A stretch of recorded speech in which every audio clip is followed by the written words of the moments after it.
ธรรมประสงค์คุณพ่อคุณแม่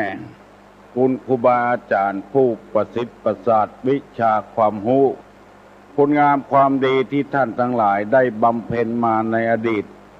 และกำลังจะทำเวลานี้เสื้อวัดเสื้อวาเสื้อบ้านเสื้อเมือง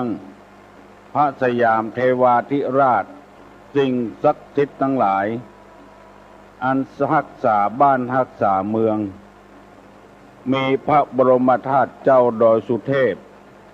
และครูบาเจ้าศรีวิจัยนักบุญแห่งล้านนาไทยเป็นต้นขออาราธนาและเชิญชวนมาปกปักรักษาท่านผู้ฟังทั้งหลายทั้งพระสงฆ์พระเจ้า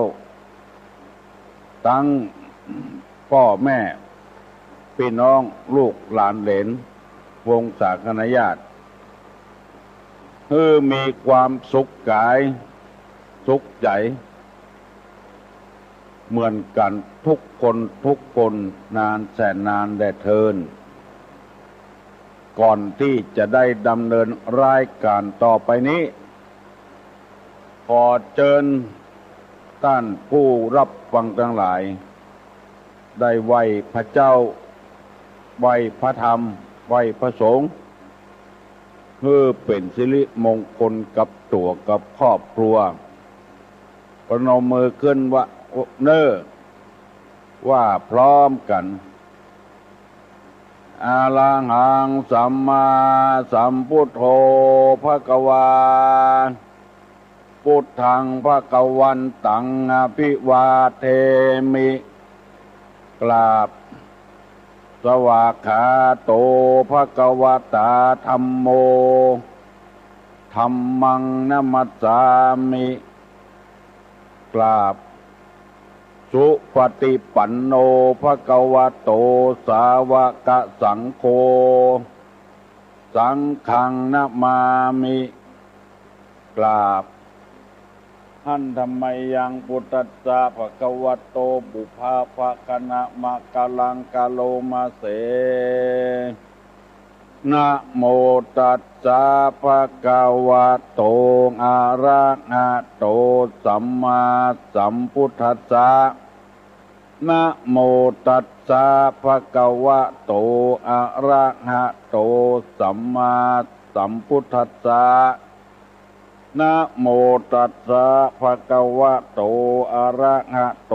สัมมาสัมพุทธัสสะพุทธังสรณังกัจฉามิธัมมังสรณังกัจฉามิสังฆังสรณังคัจฉามิตุติยัมปิพุทธังสรณังคัจฉามิตุติยัมปิธัมมังสรณังคัจฉามิตุติยัมปิสังฆังสรณังคัจฉามิตติยัมปิพุทธังสรณังคัจฉามิตติยัมปิธัมมังสรณังคัจฉามิตติยัมปิสังฆังสรณังคัจฉามิอิติปิโสภะคะวาอะระหังสัมมาสัมพุทโธวิชชาจารณะสัมปันโนสุขโตโลกาวิทู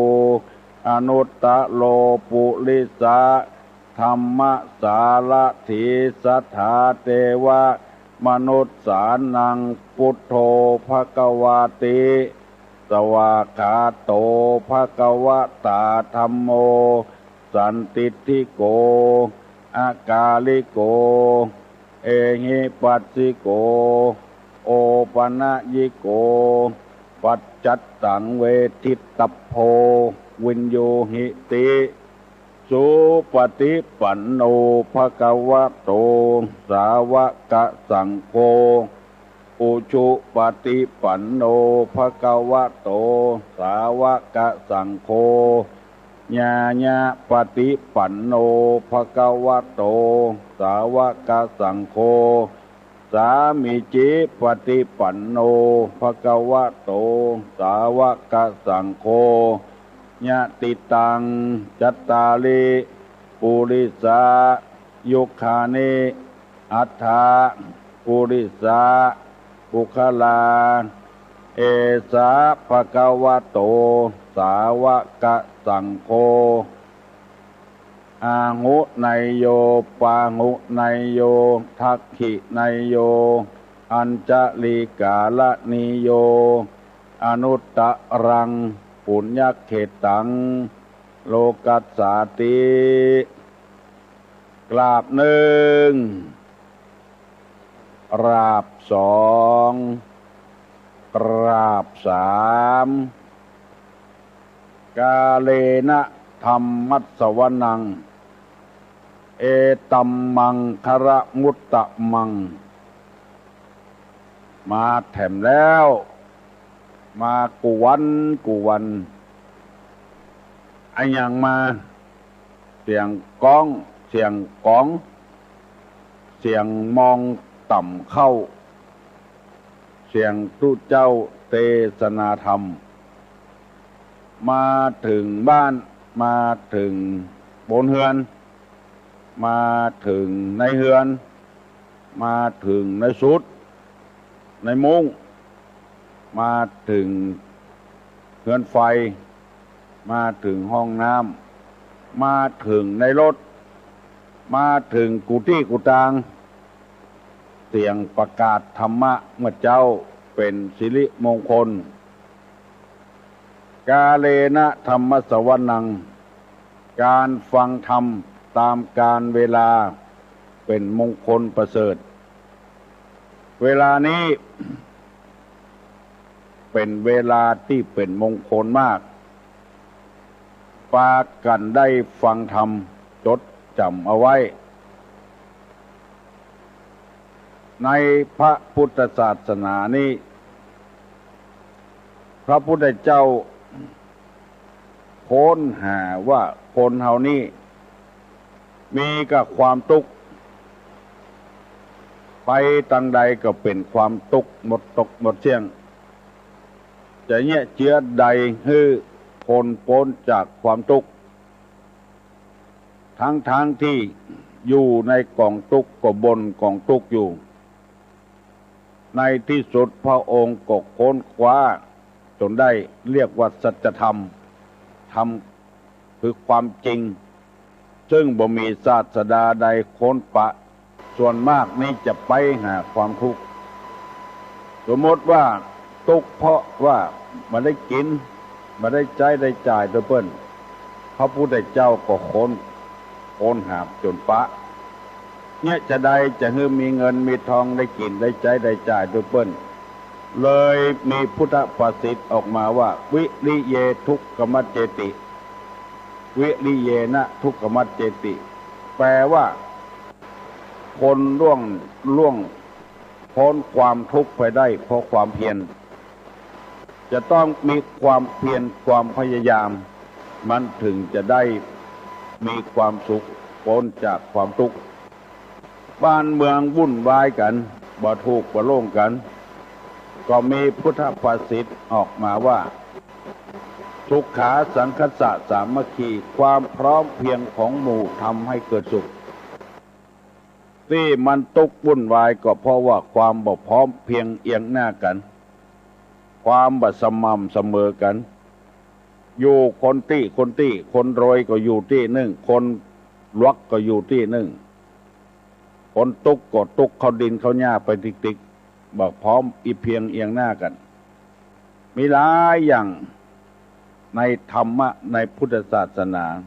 เนี่ยคือคนมีความสุข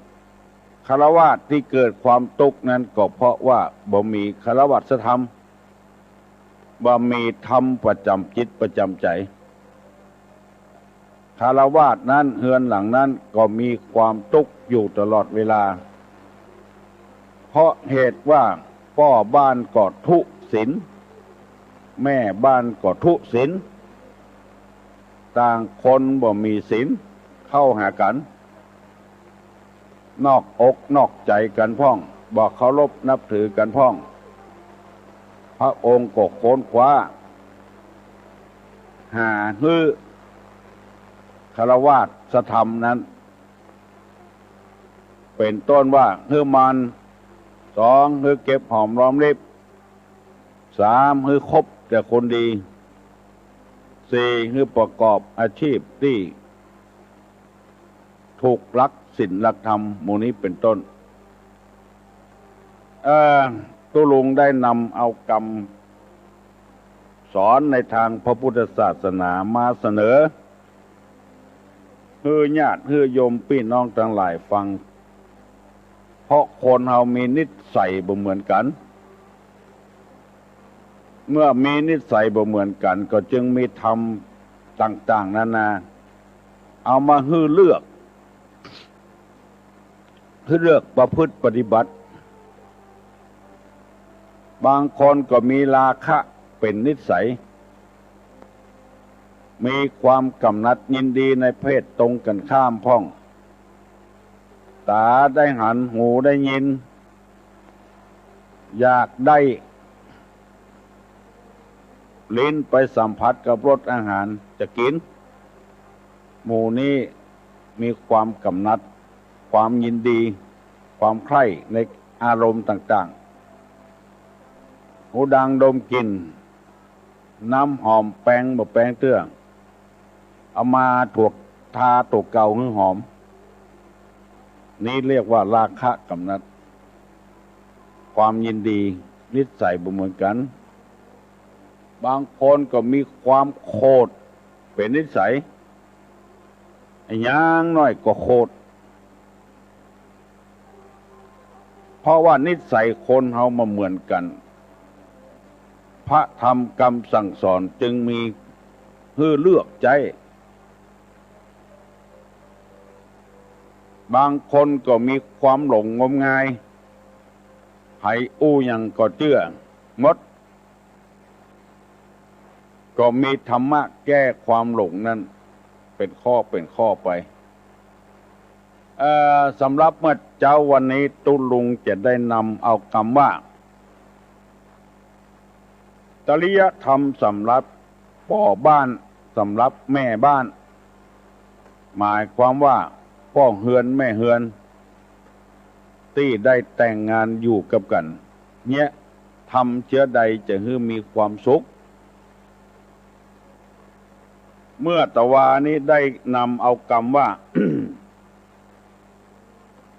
อย่านำโทษในบ้านออกไปเผยแพร่นอกบ้าน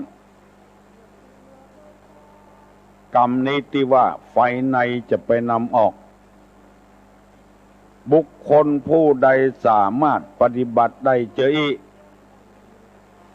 รับรองว่าเป็นพ่อบ้านที่มีความสุขเป็นแม่บ้านที่มีความสุขเรื่องในครอบครัวของเพิ่นหูหันเรื่องส่วนตัวของเพิ่นอย่าไปเก็บเอาไปเล่าให้พี่น้อง10 ชาวบ้านภัยมันจะเกิดขึ้นกับบ้านกับจองหลังนั้นเพราะเอานำเอากรรมบดี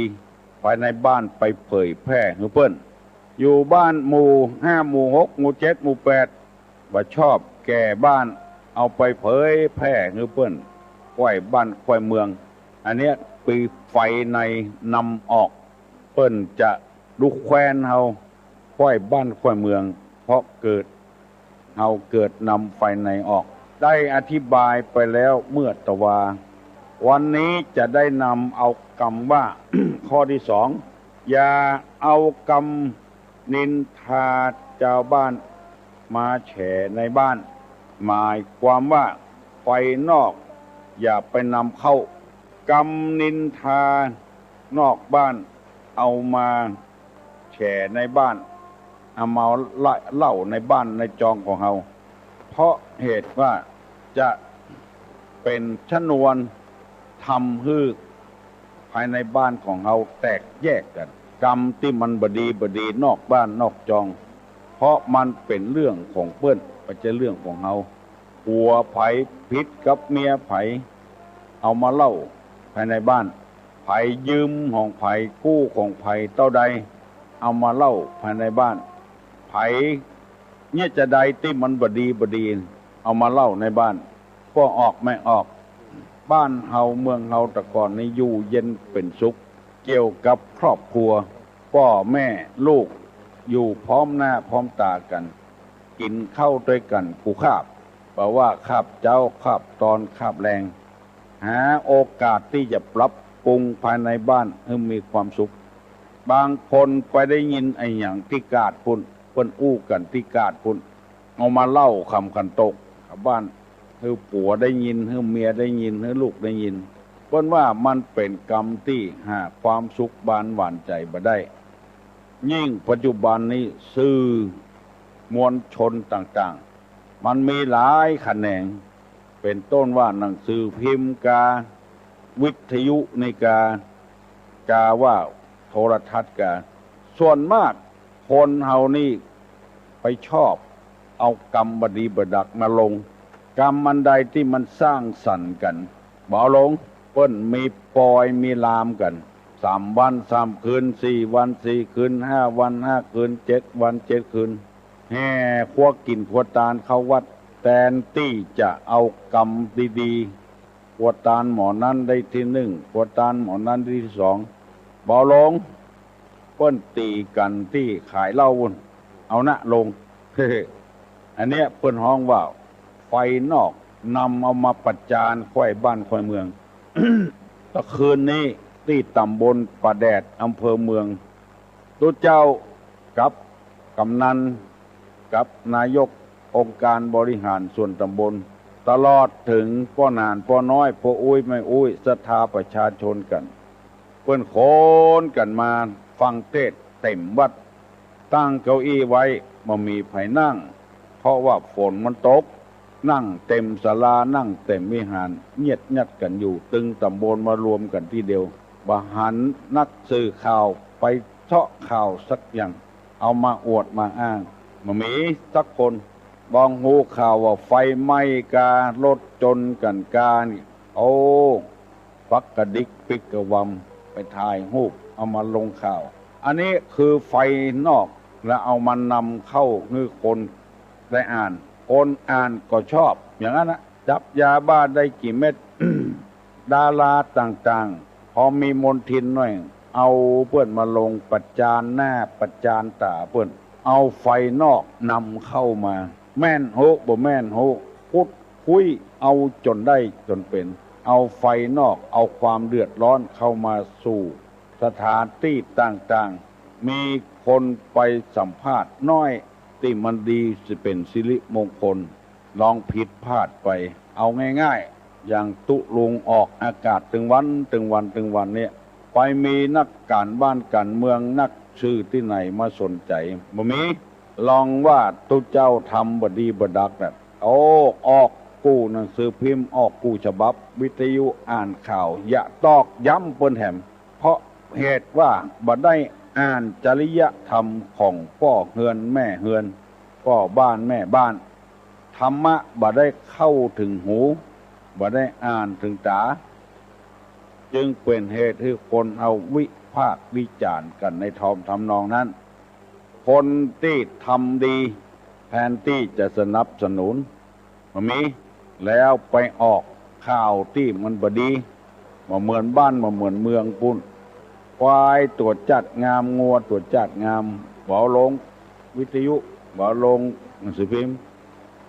ไปเอาควาย4 ขา5 ขาพุ่นเอามาลง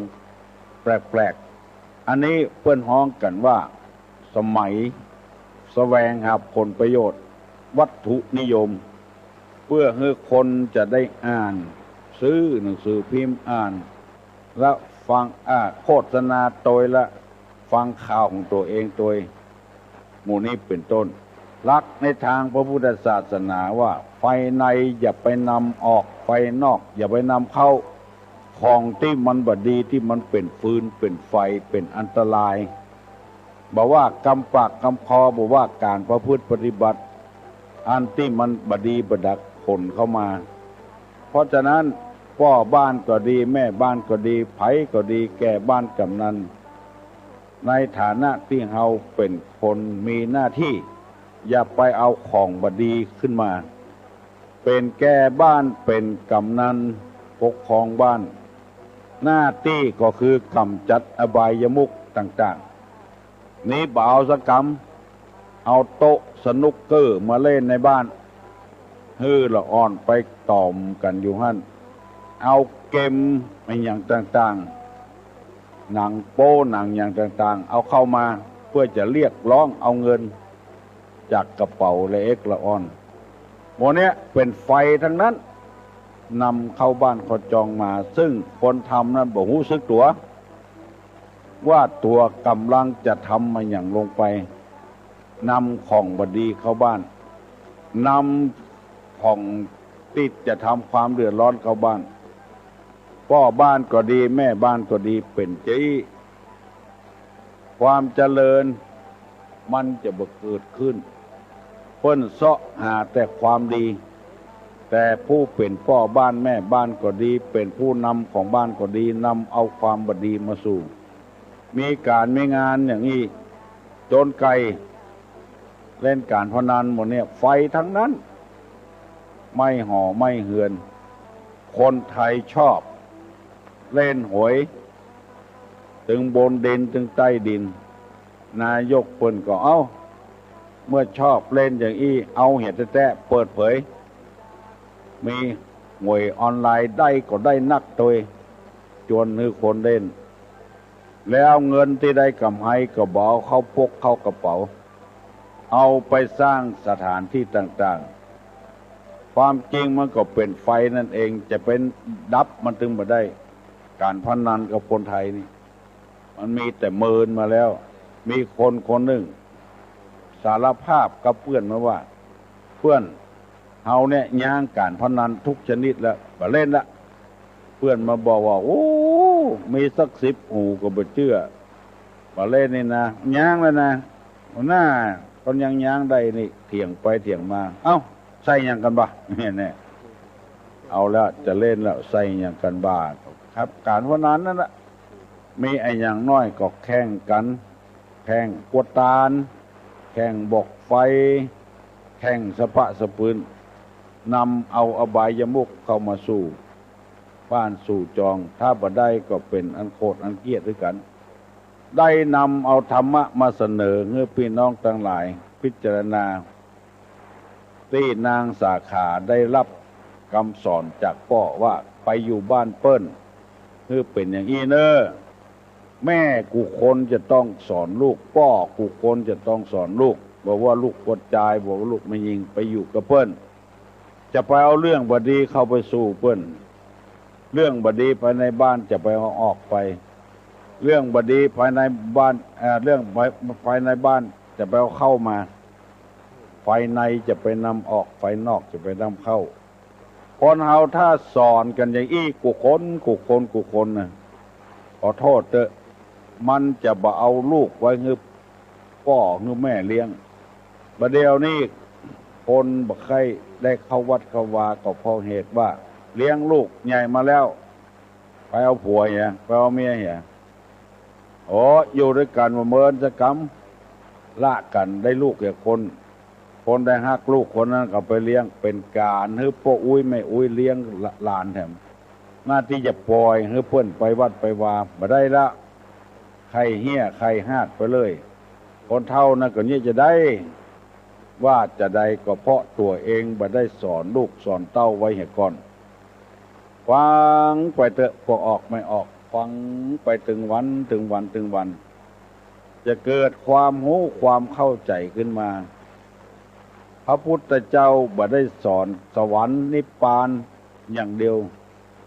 มรณะอเวจีอย่างเดียวสอนให้คนเขาอยู่ด้วยกันม่วนๆมีกรรมอันใดก็ยุติไว้อย่าไปวาดแต่บ้านเลยแม้แต่ในวัดในวาบางทีก็ทุลุงก็ได้ยินพระลูกวัดเอากรรมของเอาเรื่องบดีบดักของในวัดของทุหลวงแอวไปอู้คือเปิ้นบ่ฮู้ได้ยินแต่บ่ฮู้เรื่องดีก็เลยพลอยก็ชอบที่หน้าทุหลวงไปโดยพระลูกวัดพระลูกวัดเอาไปเล่าเรื่องร้ายต่างๆภายในนอกวัดเอามาเล่าในวัด เตื้อผิดน้อยเดียวก็ว่าโอ้เปิ้นยังผิดอันนี้ก่อนพอตุนั้นพอตุนี้หมู่นี้เป็นต้นเพราะเหตุว่ากำปากของคนเนี่ยเอาไฟในออกเอาไฟนอกเข้าความคิดสร้างสรรค์มันจึงบ่เกิดขึ้นหมู่นี้เป็นต้นก็ออกไม่ออกพี่น้องทั้งหลายมันจะมีความหูอยู่เรื่อยๆดีท่านตั้งอกตั้งใจฟังบางคนก็เอาวิทยุไว้ในเฮือนวันที่นอนตัวงีบหลับไปตัวประเดี๋ยวนี้มัน6 โมงเกินฝ่ายแล้วเน้อลุกเน้อก็ออกไม่ออกลุกจากที่นอนได้แล้วแต่คืนฝนตกคืนหุ่งมันนอนม่วนถ้าเฮาบ่บังคับตัวเก่าเฮาบ่มีไผมาบังคับล่ะพ่อแม่ฮื้อแต่ฮื้อกำเนิดแต่อวัยวะแต่ความหมั่นความค้านความหัวดื้อหัวรั้นมันเกิดขึ้นต้องพยายามลุกเน้อลุกเน้อมันบ่โหละเปิดวิทยุดังอ่ะคุณลุงยังบ่ได้ยินว่ากับว่าเด้อมันบ่เข้าหูคนละเปิดวิทยุดังลำไปฟังหมูเรื่องขอบพอผู้ที่ถามปัญหาเนี่ยถามมาใหม่เหรอเปิดวิทยุก้อยๆหน่อยไอ้ยังบ่ลุกเลยตำบลประแดดนี่ถ้าบ่ลุกเตือนนี่คืนนี้ดึกลงไปฮัลโหลครับถามปัญหาครับว่าพระพุทธพระองค์ประสูติได้5 วันพระบิดาเจิญไผ่มาท่องมีกี่คนขนานนามของข้าลูกว่าอย่างไรครับหมายถึงพระพุทธเจ้าประสูติมาได้5 วันมีเหตุการณ์อะไรเกิดขึ้นใครจำพุทธประวัติได้ก็ตอบมาเนอะฮัลโหลThe number you called is temporarily out of order. It is being under-repaired. Thank you. Yes. โอ้โหถามว่าจะได้โอ้แฟนรายการมีเพียวภาษาอังกฤษคุณเขาก็ yes ไปเลย โอ้ลองแปลเป็นไทยฟังกันมั้ยถามว่าจะได้ ลูกเนื้อ ลูกฟังภาษาอังกฤษ Thank you คือพี่น้องบ้านตำบลประแดดถ้าบ่ลูกเตื้อแต่คืนนี้รับโอ้ม่วนเน้อแต่คืนนี้นะคนนักฮัลโหลครับโอ้มันบังคับบ่ได้กับเสียงโอโอเนี่ยเสียงดังโอได้กะฮะฮัลโหลครับกับนมัสการครับอีกาเรื่องการบ้านการเมืองแทรกอย่างที่ตัวลุงได้มาตะกี้นะครับเนาะเอากันน้อยเนาะครับเนาะเอากันถ้าบ้านเมืองมันบ่สงบเนี่ยอย่างมันตึงระวุ่นระวายตึงหมดก่อนอย่างในวัดเอาก่อตาคือมีปัญหาไปปุยมันจะเป็นไปอย่างนั้นก่อนครับตัวลุงเรื่องใดเรื่องการบ้านการเมืองอย่างณปัจจุบันนี้แหละครับท่านทักษิณเนี่ยถ้าเกิดเนี่ยดีไม่จะบอดเขาก็ยังว่าดีแล้วก็มาใส่ร้ายป้ายสีกันอยู่ตลอดอย่างเงี้ยนั่นว่านะครับหนังสือพิมพ์อย่างโทรทัศน์อย่างถ้าบัดจ้างเขาเอาลงก็เอาลงครับเขาขายความบดีเนาะแม่นขายความหน้าเราตายเลือดเบ้อเอามาลงที่ดีๆอย่างที่ลุงว่านะครับเลือดเบ้อเขาแบบมาลงนะครับมาสร้างสรรค์ครับผมอย่างใดก็ขอตุลุงเมตตากับตุลุงได้เน้นเกี่ยวกับเรื่องนี้กันเพราะการเมืองมันจะขาดกับการบ้านการวัดคงมาได้นะครับน้องรับการนมัสการครับตุลุงเจริญพร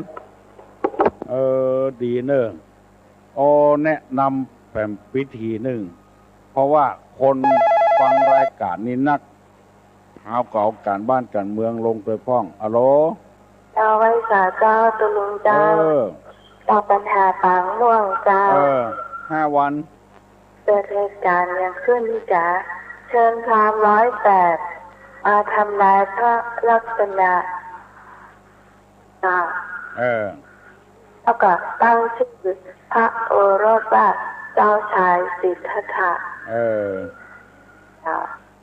ยินดีเนอะโอ้น้องพิษสมัยนี้จำว่าจำไว้เนอะพระเนนเห็นเจ้าเฮาที่ฟังตุลุงเวลานี้ขนาดไม่ออกก็ยังเก่งเลยฮัลโหลครับโอ้นะครับเวลาตุลุงกำลังอธิบายอยู่ครับบอยากเขาให้คนที่โทรเข้ามา3เตือครับขอให้ตุลุงโอ้เพื่อจบก่อนแล้วให้ตุลุงบอกว่าประเดี๋ยวนี้ไปจะถามเข้ามาก็ถามเลยนะครับอันนี้เวลาตุลุงโอ้กำลังเนี่ยเรื่องกำลังจะกำลังเป็นม่วนเนี่ยโทรเข้ามามันก็ตัดก่อนเลยครับเอาตุลุงตั้งกติกาไว้ดีกว่าว่าประเดี๋ยวนี้หมดแล้วเนอะใครจะถามก็ถามนะครับขอบคุณครับเจริญพรวันนี้มีแต่ข้อเสนอแนะร้อนๆโอ้ถูกต้องเนอะปี้หู2น้องหู1ปี้หูปี้ป่องน้องหูน้องเก่าอัลโหลนมัสการครับเจริญพรเราขอถามว่าเดือนนี้มันเสียเดือนหนึ่งครับเดือนนี้เดือน11ออกค่ำวันนี้เนอะครับ3 7 11คือเดือน3เดือน7 11นี่เสียเสากับพัดเดือน3เดือน7เดือน11นี่เสียเสากับพัดขอบคุณครับนั่นมาถามมาเตอะเอาจะได้หูเรื่องหูราวกับกันวันนี้ดีว่ามีคนแนะนำเสนอแนะหลังจากที่เจ้าชายสิทธัตถะเกิดมาได้5 วันมีการขนานพระนามและทำนายลักษณะฮัลโหลไว้สาครับที่ขอถามปัญหานั้นกำหนดเวลา6 โมงครึ่งเอาเวลาเป็นเครื่องกำหนดแล้ว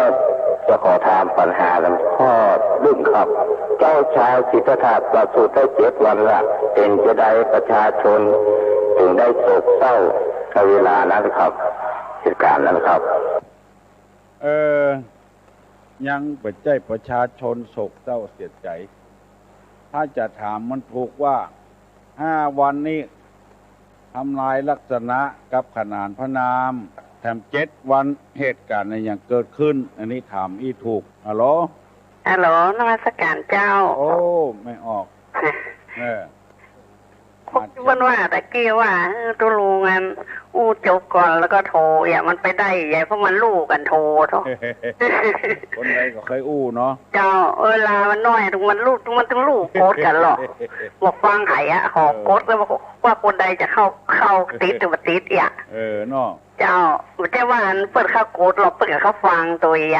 นานาจิตตังเนาะเจ้าสุมาเตอร์ฟังทุกวันเหมือนกันนะตุลุงเจ้าโอ้ยินดีเนอะข้าฟังข้าโทรเหมือนกันนะผมไม่ว่านะลูกกับโกดนะมันปฏิทินนมัสการเจ้าเนาะของโบราณเป็นว่าของกินล้ำปั่นกันกินคนน้อยกินคนเดียวจังแกนไม่ใช่กินคนเดียวน้ำไปฮัลโหลเจ้าไว้กับเจ้าฟังประชาฟังม่วงจำหนึ่งเนาะ7 วันนี่ไอ้อย่างเกิดขึ้นในเมืองกับบิลพัทมหาปัญญาเดชปนคตเจ้าที่วงคตนี่เนาะที่วงคตพระนางเจ้าสิริมหามายาได้ที่วงคตเปิดเนาะจำดีแตะไม่ออกคุณพิสมัยนี่7 วันนี่พระมารดาที่วงคตบางคนก็เข้าใจว่าพระพุทธเจ้าเกิดมาเนี่ยคือแม่ตายฮัลโหลขันใจแล้วฮัลโหลฮัลโหลได้ยินครับได้ยินครับครับถามว่าเวลาปีใหม่อย่างการเข้าคนเฒ่าคนแก่เนาะอันหลังจากต้นโดยพอนั่นเป็นมัดมือเนาะ มันมือแล้วเปิ้นบางคนมันก็จะพูดไฟแบบได้บนเท้าแล้วก็มีดมาโกกหรือมันเนี่ยมันเนี่ยไฟไปเหลือมันจะดีก็ถึงวันนี้ตุลุงกดใจมีเงียบเฮ้ยก็เอาฮึดมันพุดเอาไม่เงียบก็พุดอ่ะใช่มันเหนียวแน่น่ากะคนเข้าบางคนอันนี้ก็ว่าดีบางคนก็ว่าบ่ดีโอ้หลายคนบ่ใช่ว่าบางคนครับตู้เจ้าก็มีแล้วก่อนคนบ่ฮึดดีไม่เงียบตัดฮึดเอาเนี่ยนะแล้วก่อนมันกับเมื่ออ่านเคยโสบที่หน่อยโสบเป็นที่เป็นฝันเขาตอกดอกไม้ตัวอย่างนี้เขาโกกขึ้นก่อนได้น่ากะโกกไฟน่ะนะแล้วอันของมันเหมือนกันเหรอมันเป็นอย่างก็หาเป็นแล้วอ่ะเนี่ยอันเดียวแล้วก็เดียวหลังจบแล้วต้องลงยกหูโทรศัพท์ก่อนแล้วก็อธิบายซึ่งมดตึงหมู่เนี่ยเข้าใจกันหลายๆคนเนาะคนเฒ่าโดยคนหนุ่มโดยตึงคนที่ทำตึงคนที่ได้รับตัวเนี่ยขอต้องลงยกหูกันเลยอันเขาจะโทรไหมอันหูกับตันจบเนี่ยอธิบายกันเนาะเจริญพรครับเขาครับเสื้อเขาบัดตันได้อธิบายกับเปิดโทรมาเพราะว่ามันความคำบัดดีเนี่ยมันก็คือเดือดร้อนตัวเองคนอื่นและตัวเองอันหุดไฟนี่มันแบบแปะตู้ลงหัวใจไม่ยับนะฮัลโหลมาตรการเจ้าตู้ลงจะใครอ้วนบอกเลยว่าเป็นข่าวอุทาหรณ์เนาะคนที่เขาไปเชื่อลัทธินะที่เขาไปเชื่อไอ้กลุ่มลัทธิน่ะพอดีญาติของคนที่เจ้ารถไปซ่อมนี่นะเป็นว่าเป็นคนจีนเนาะไปเชื่อลัทธิไปหลงงมงายจนจอกตายเลยว่ะมากินข้าวมากินน้ำหมอวิจัยโรคอะไรอย่างก็มีว่ะตรวจเช็คอย่างก็มีร่างกายก็แข็งแรงดีว่ะลัทธิใหม่นี่กะเจ้ามันมีกลุ่มอยู่ที่ถ้ำเชียงดาวเลยนะคนที่เป็นญาติเป็นเราให้เจ้าฟังนะแล้วใครอู้เป็นอุทาหรณ์เจ้าบ้านเขาเนาะว่าจะไปหลงงมงายเรื่องนี้เนาะเจ้าบ่มีหยังเจ้าพระพุทธพระธรรมพระสงฆ์พระพุทธพระธรรมพระสงฆ์เนี่ยดีที่สุดละเจ้าขอตุ้ลุงแข็งแรงดีนะเจ้าเจ้าขอบคุณเจ้าเพื่อนแสวงหาผลประโยชน์คนเอาบ่มีตั้งหากินแล้วก็ไปเอาคนอย่างนั้นคนมีโมหะจริตนั่นฮัลโหลจ้าตุ้ลุงเจ้าหันตัวกับไอ้ผู้ใจคนตะกี้นะเจ้าที่เพิ่นว่ากำลังฟังแล้วก็มีคนโทรแม่มันมดอารมณ์แต่เลยเจ้าตุ้ลุงจะมันเตอะมันแบบใหญ่แล้วก็บางทีเจ้าฟังกำลังจะรู้เรื่องคุณลุงก็ขั้นเนี่ยมันเนี่ยก็เอาเรื่องมาปฏิติต่อกันคนดูรู้แล้วฟังผมเรื่องเจ้ามันต้องจอบหัวใจขึ้นของแล้วฟังทุลุงมาได้ยังฟังทุลุงเกินชั่วโมงหลังนี่ก็เปลี่ยนเดือนมาแล้วอ่ะเพราะว่าแต่ก่อนนี่ฟังเต็มชั่วโมงตั้งตอนหลังมาโทรอู้กันมุ้งเรื่องกำลังอู้เรื่องแบบสำคัญเดี๋ยวโทรมาจ่ายปัญหาอ่ะมันโมอารมณ์จะแต้เลยเจ้าเลยฟังกึ่งชั่วโมงไว้พอถึงวงเกินปุ๊บจะปิดเลยไม่อยากให้เสียอารมณ์ตรงนั้นพอหันตัวกับไอ้พระใจคนตะกี้แต่การจะโทรเข้ามาก็ต้องมีเรื่องยังว่าก็ขอสำคัญเห็นน้อยเหมือนจะว่าต้นกำลังอู้อะไรอย่ามันบัดได้นะรู้แต่อย่างว่าแต่นานาจิตต่างมันก็แล้วก็เห็นอย่างนึงโทรเข้ามาแล้วบ่ยอมรีวิทยุโอ้แหันตัวลุงบอกว่าเขาผู้ชายพอเบาวิทยุน้อยที่จริงก็น่าจะได้หูกันครั้งแรกแล้วก็ต้องคือก่อนจะโทรเนี่ยประเด็นเนี่ยจะโทรเนี่ยจะต้องอยู่หน้าบ้านด้วยนะบ่ใช่ว่าฟังเสียงตัวเก่าออกวิทยุนะเจ้าแล้วคนอื่นฟังบ่ได้ฟังแล้วเสียงมันหอนเข้าหูมันแสบหูแต่บ่ใช่ว่าจะมาว่าคนนั้นคนนี้นะเจ้าความคิดของเจ้าเป็นใจอี้เพราะนั้นครึ่งชั่วโมงหลังนี่จะบ่ฟังเลยพอดีตะกี้เปิดจับใส่ไอ้คนตะกี้เป็นมันเข้าท่าดีเจ้าแต่เจ้าตอนแรกว่าจะบหันออกความคิดเห็นนี่ไผกลัวเป็นจังหัว พอดีไอ้คนตะกี้เปิ้นอู้ขอสนับสนุนเป็นเรื่องจริงเลยเจ้าทุกคนจะต้องที่ฟังตัวลุงแล้วเปิ้นจะอู้อย่างนี้เลยแบบโอ้ชั่วโมงครึ่งชั่วโมงหลังที่บอกฟังเลยบอกรู้เรื่องรำคาญพอสุมาเลยเจ้าที่อู้ใจอีเขาบอกรำคาญบางทีฟังตัวลุงเล่าประวัติอย่างนี้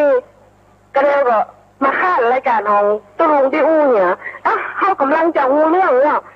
เป็นนั้นแหละต้องเอามาตั้งต้นมายังลำดับใหม่มันเลยบอกเรื่องเลยสรุปดีกว่าแต่ต้องฟังจ้าเตี้ยนะเจ้าใครจะฮักจะจางก็บอกหูนะเจ้ามีไผจ้างไผว่ามาแต่งตีดเลยวิทยุก็ยังได้ยินอยู่นักแกแต่ฮัลโหลไปสาเจ้าตุลุงเจ้าถ้าตุลุงจบรายการแล้วโทรไปเนี่ยแล้วใครจะตอบได้เจ้านั่นแหละนั่นก็เจ้าจะรบกวนอย่างรู้เนาะคนนั้นอู้ไปคนนี้ตอบมาก็ถูกแล้วรู้เนาะลุงเอาหมดเจ้าแล้วมันจะเป็นอย่างขั้นหมอกขั้นจะเป็นอย่างก็ต่อกันได้เหรอเปิ้นอู้ให้ถึงวันเราก็ฟังถึงวันแล้วอ่ะเลยให้เปิ้นหยุดรายการโทรมาเด้ออีแล้วมาไปตันล่ะมันก็โทรไปข้องตอบกันข้องโทรไปข้องตอบกันข้องตุลุงว่าได้เจ้าตุลุงม่วนก่อนอย่างเงี้ยบอกม่วนบอกอย่างมีอย่างสักอย่างอ่ะทำหน้าที่ของตุลุงแต่นะถ้าจบรายการแล้วอย่าแล้วโทรแล้วถ่ายจะมา5,000ตุลุงกับจุดแล้วอ่ะนั่นก็เป็นปัญหาโมดเจ้า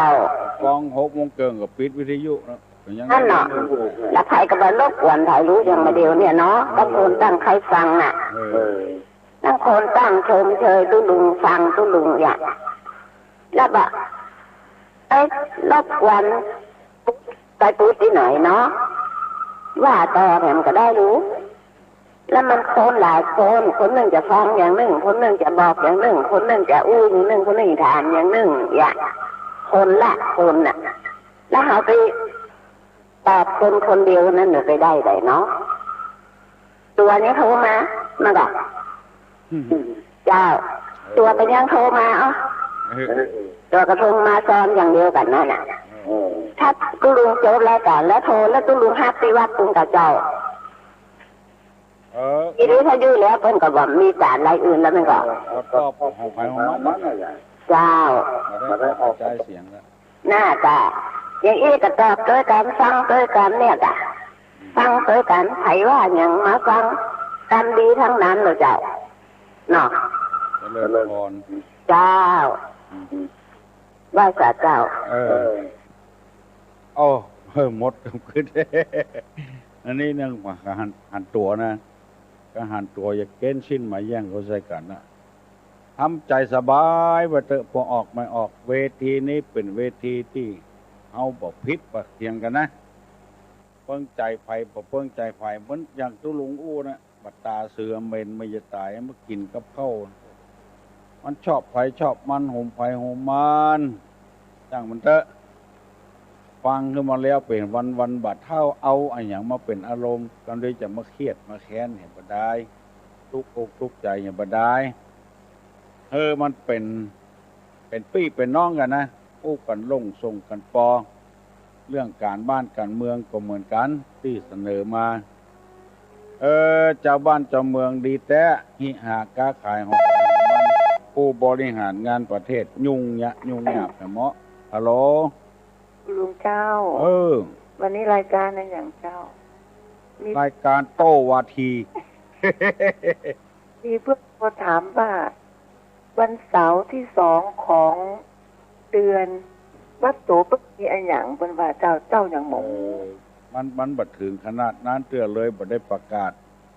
เป็นยังจะบอกมีประจำกับเจ้าเพิ่นโทรมาถามเจ้าบอกเรื่องเจ้าเพิ่นมาถามคุณนายเนาะพระโสมีอย่างกาเป็นว่ามีทุกเสาร์เจ้าของเดือนเป็นว่าเจ้าบอกบ่มีนะเจ้าว่าวันเสาร์ที่2ของเดือนมันตรงกับวันที่12 สิงหาคมวันแม่ของชาติวันที่12 สิงหา วันเป็นวันเสาร์ที่2ของเดือนจะได้มีการอธิบายธรรมฮัลโหลวันไม่สาครับตะลุงครับตะลุงโอ้วันนี้ขนาดฟังธรรมะเนาะครับ อันนี้ผมเป็นพระเจ้าเนาะครับ ขนาดฟังธรรมะแล้วได้ใส่อารมณ์กันได้ยังมีที่ดีมาหน้าอยู่นะครับให้หันได้มันอย่าเกณฑ์สิ้นมาแย่งใช่กันดีบดีบได้เกี่ยวกับงานเล่นตะกุยกันนั่นน่ะระบายม่วนได้แล้วครับม่วนรายการตะลุงนี่มีถึงครบรถนะครับครับโทรมากับตะลุงมาได้ครับยินดีนะครับครับผมไม่แสครับครับอย่างเอี้ยเนี่ยพอออกไม่ออกโอ้ต่างคนต่างใครอู้นมัสการตุลุงเจ้านานาจิตตังนะเจ้านั่นแม่นใครก็ใครฟังใครก็ใครนี้น่าเห็นอกเห็นใจตุลุงนะเจ้าเป็นยังเพราะว่าเขาก็ต้องอุเบกขาของคนฟังเป็นปันเป็นหมื่นนะเจ้าต้องเห็นใจคนนั้นคนนี้บางครั้งเราต้องวางเฉยเพราะว่าเขาเป็นชาวพุทธนะเจ้าจะรู้เหมือนใจเขากุยางนี่มันก็เป็นไปบ่ได้นะเจ้าต้องวางเฉยเพราะว่าเขาฟังกันเป็นปันเป็นหมื่นนะเจ้าหลายจังหวัดอันนั้นเจ้าหลายจังหวัดบางคนจะมาตอบโต้กันในวิทยุนะเจ้าเพราะคนฟังนักเดี๋ยวเปิ้นจะดูถูกดูแคลนเจ้าเจียงใหม่เฮานะเจ้านอตุลุงเจ้าต้องวางเฉยพ่องเพราะว่าเขาเป็นชาวพุทธเจ้าอุเบกขาเนาะต้องไปปฏิบัติธรรมนักๆฟังธรรมะนักๆเจ้าปล่อยซึมซับเปลี่ยนจิตใจไปนะเจ้านมัสการเจ้ามันแหกมาตั้งแต่วันนั้นล่ะออกประท้วงไผ่ท้วงตุลุงมันแหกตั้งวันนั้นมาละวันนี้ก็เลยเอากันใหญ่ฮัลโหลครับไว้ป่าครับครับบรรทาลำพูนนะครับโอ้บรรทาครับตุลุงครับผมอันนี้นะครับผมมีเรื่องบอกบุญมานะครับมีพระราช9ประเทศนะครับมาจาก9ประเทศอยู่ที่วัดพยืนลำพูนนะครับใครจะมีเจตนามานมัสการก็ได้ครับก็จะอยู่ถึงวันที่15สิงหาคมนะครับพระราช9ประเทศนะครับอยู่ทุก15สิงหาคมครับวัดพยืนลำพูนครับขอการนมัสการสาธุตื่นนะครับใครมีจิตใจมานมัสการก็แล้วแต่นะครับสาธุครับพระอัญญังก็พระอัญญังวัดพยืนลำพูนเนอไปใครมีจิตมีใจใครไปไหว้ปราสาทก็เจอเนอคนบอกบุญมาเอาโลเจ้าไหว้สาเจ้าตุกเจ้าหวานกันเลยอาจจะเจอเหมือนต้องเจอรู้ต้องเจอแหละน้องอย่างก็น้องอย่างก็เหมือนน้องเจอบางครั้งไม่รู้ใจกับเยี่ยโดนด่าเยอะค่ะก็เจอมาแล้วเลยวันนี้แต่ว่าเนาะท่านอาจารย์มหาวิษณุก็จะบอกว่าพระถูกอุ้มหิบตายวันนั้นว่าจะไปเทศวัดเปิ้ลวันที่19จริงๆแล้วถึง17แทน8ค่ำนะเจ้าวันที่17ก็เขาก็หนึ่งค่ะแห่งครั้งหนึ่งก็ที่สนับสนุนทำบุญร่วมกับพระตันมาเป็นคนสมัยดีเป็นการรายการสารธรรมนำดึกแล้วก็เป็นการสารของตุลุงสวยเพื่อเอามาแจ้งบอกว่าผมทำบุญที่ดินของวัดตันประมาณ3 บาทกับ3พี่น้องเป็นกันก็เขาก็คุมไว้อนุโมทนาพวกกับท่านตัวให้ค่ะทุกคนจะเริ่มประกาศเลยนะเจ้าทีมประมาณตารางวันละ1,250 บาทเนาะถ้าตัวลงไปเลยประกาศให้เรื่อยๆจะขอบคุณเจ้าเจริญพรมีอย่างทำก็หาเปิ้นก็โฆษณาเปิ้นก็ประกาศไปในตัวแล้วที่ลำพูนวัดพยืนที่ดอนตาลเปิ้นจะซื้อที่ดินขยายสร้างอุโบสถ 1,250 บาทตารางวาฮัลโหลหลวงพ่อครับครับผมจากวัดวังสิงห์คำนะครับวังสิงห์คำวันนี้ม่วนเนาะวันนี้ม่วนวิวเลยตัดละแต่ทั้งเพลงมีไม่ได้ยินละไม่ได้ยินแล้วเนาะพอยังได้จบเลยตัดรายการมาละทางนี้ก็ตุ๊ดละอันมีหลายรสชาติวันจันไปหัวเกียนจะออกมาประท้วงคำเนอว่าหัวเกียนจะประท้วงของพ่อคำเนอฮัลโหลยังใครจะประท้วงอ่ะอยู่พ่อว่าตะคืนนะกะระวังหัวเลี้ยหัวเกียนจะมาประท้วงของพ่อคำเนอครับว่าสายพ่อนะครับครับเพิ่นตัดไปแล้วเนาะครับแต่ว่า907.75นี่ยังแบบเรียบบัดได้บัดตัดเตื้อทางดอยสุเทพเพิ่นตัดไปแล้วสำหรับพี่น้องบ้านใกล้บ้านเคียงเฮานี้วันที่12สิงหาคมเพิ่นมาฟังธรรมเป็นประจำฮัลโหลฮัลโหลหายไปไหนนี่ฮัลโหลได้ยินแล้วอยู่กับวิทยุมันหายไปเหรอเปิ้นตัดไปเห็นแล้วตัดที่ไหนดาวตัดตะกี้แล้วพอ7 โมงเปิ้นก็ตัดแล้ววันนี้7 โมงเตื้อวันนี้สาระมันน้อยเมาเถียงกันเมาเถียงกันสาระมันน้อยฮัลโหลเสียงอย่างนี้ต้องลงเพิ่นจะเพิ่นจะรำคาญก้าเพิ่นรำคาญนะเนี่ยเพิ่นตัดไปอ่ะของตู้ลงเนี่ยยังตีกันในวิธีอะไรอ่ะของตู้ลงนี่มันยังบัดตัดเด้อได้ยินอยู่ก็ว่าอยู่หายสิได้นี่กำลังฟังว่าเหมือน96เนี่ยตัดไปละกำลังฟังว่าเล่นละครกันอยู่มันเป็นนั้นใส่อารมณ์ใส่กันเพิ่นเลยรำคาญโหละแต่ที่เฮานี่บัดตัดเด้อจะตีกับเกียงกันแล้วเนาะจะฟังได้ก็ฟังเลยเนาะฟังไปอากาศม่วนดีอย่างเนาะม่วนดีอุเบกขาเอ็นดูเลยนะเอ็นดูตุลุงเลยนะจ้างว่าได้เนาะสบายตุลุงมันมีปัญหานะมาฮักไผ่มาจ้างไผ่โอเบกขาม่วนดีเด้อฮักกุคนมาจ้างไผ่หลายรสชาติหลายรสหลายชาตินี่มาถึง7 โมงด้วยต้องเหรอ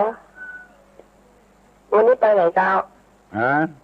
จะลงไปไหนเจ้าไปโรงพยาบาลหมอ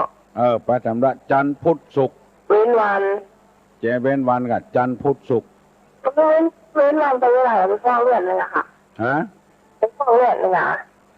น่ากะอันอย่างเก่านะใจสู้นะใจสู้แต่ร่างกายบอกให้สู้แน่นอนนะฟังเสียงกับหัวดูฟังเสียงกับหัวเก่งได้แต่หัวว่าใจหัวอย่างไรฟังเสียงกับหัวทำใจได้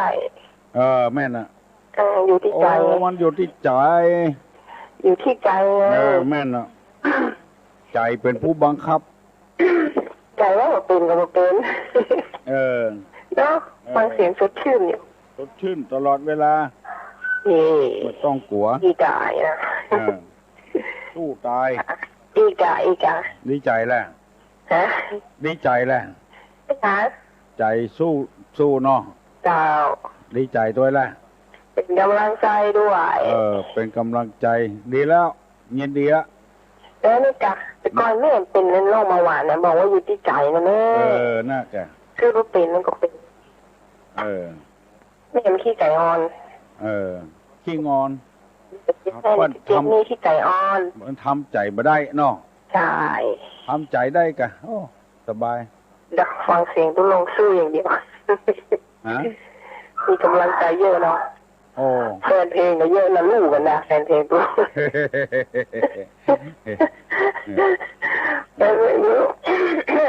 แ แกเองก็รู้ไงฮักตัวลงน้ำเรื่องกันเลยห่วงกันได้ฮะฮักตัวลงนักล้ำเลยห่วงกันโอ้ประดีเนาะไปห่วงกันนี่เกิดนี่ไงขนาดอยู่คนละตีคนละตายเลยเนาะพระเอกคนเดียวเนาะนางเอกนักแหละเสน่ห์แฮงโย่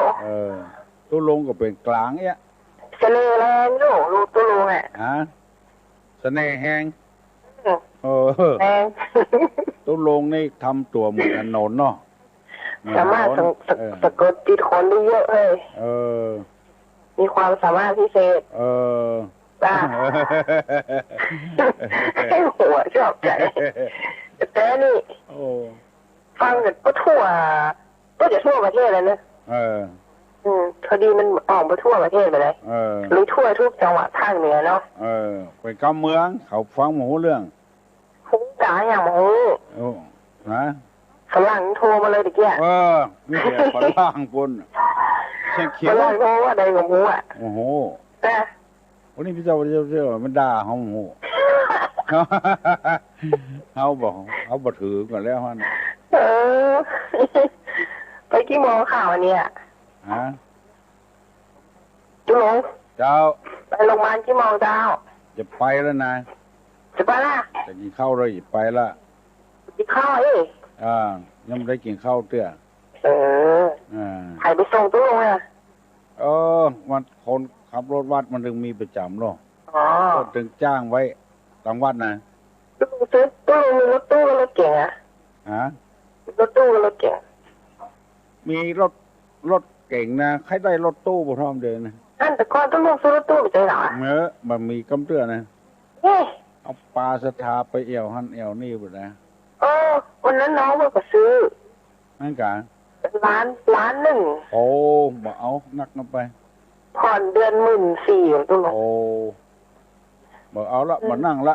เป็นตู้เก่ามานั่งละงั้นเหลือใช่เหรออันมช.บันจ้างประจำเลยบันจ้างเดือน24,000ไปส่งบ้านไปแค่ในนี่โอ้ล้านปลายก่อนมช.เชียงใหม่บันจ้างรถใหม่ก็เจ้าจ้างเดือน24,000แล้วก็ประตูน้ำมันน้ำมันก็เอามันใส่มันให้เลยแกดีก็อยู่เปล่าสาววันตีก็ไปรับจ้างคนเดียวจะไปแอลที่ไหนบอกเนอะสาววันตีละไปทัวร์บอกเลยก็รู้ไปดูทัวร์บอกเนอะสาวที่หยุดกะมอชอก็หยุดไงวันเท่าไหร่ไปต่อไปเลยตู้ลุงไปไหนก็เอาอ่ะไปไหนเขาไปแอลไหนใครไปแอลไหนโอ้บอกใครแอลไปกินไปตานกะเพิ่นมีบุญนั่นบุญนี่ไปคนเดียวมันบ่ม่วนใครปลาสถาไปตัวแต่ก่อนอยู่บ้านห้องวันไหนเจ้าวัดตัวแล้วขอเบอร์ขนาดเลยขอเพื่อเขาเลิกไปเหรอเดี๋ยวก็ขอไว้แค่นี้ก็ขอไปนี่มันเป็นเงินเนอะเป็นนักเนอะเจ้ามาได้ไปคนเดียวได้หลายที่ผมรบกวนแล้วเด้อเจริญพรเนอะเจ้าแล้วมาจะปั่นปอนนะเนอะยกมือไหว้เนอะสัพปิติโยวิวัจจันตุสัพพโรโควินัสตุมาเตภวะตวันตรายโยสุขีที่คายุโกภวะอภิวาทนะสีลิสนิจังวุธาปัจจายิโนจัตตาโลธรรมาวัฏันติ